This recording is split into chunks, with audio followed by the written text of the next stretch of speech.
The climate crisis and the biodiversity loss crisis are intrinsically interconnected. Addressing one requires taking account of the other, as both have predominantly negative impact on human well-being and affect all life on the planet. The increase in greenhouse gases alters precipitation patterns, which affect biodiversity, and changes in biodiversity in turn affect the climate system, particularly through their effects on the nitrogen, carbon, and water cycles. Therefore, it is urgent to create effective communication channels that allow parties to engage in dialogue and accelerate the implementation of coherent policies based on science-driven objectives that permeate national agendas on climate and biodiversity.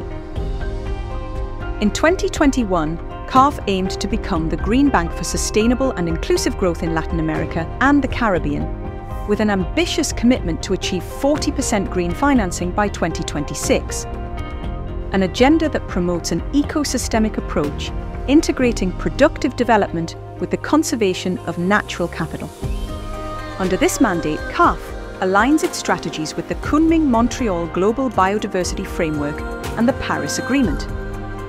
The conferences of the parties, the Convention on Biological Diversity, and the United Nations Framework Convention on Climate Change have become highly relevant instruments that facilitate negotiation among countries and allow the participation of other actors influencing actions against biodiversity loss and the fight against climate change.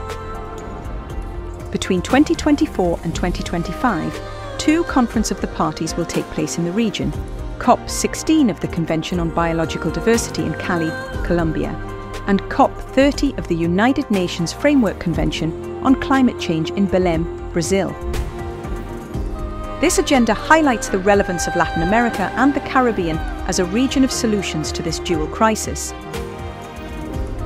At CAF, we seek to create spaces that foster coordinated action among the countries of Latin America and the Caribbean in these interactions. COP29 will be a key opportunity to reflect on the outcomes of Cali and outline a common agenda for Belem. It is time to unite efforts and move towards a more sustainable future. CAF, Development Bank of Latin America and the Caribbean.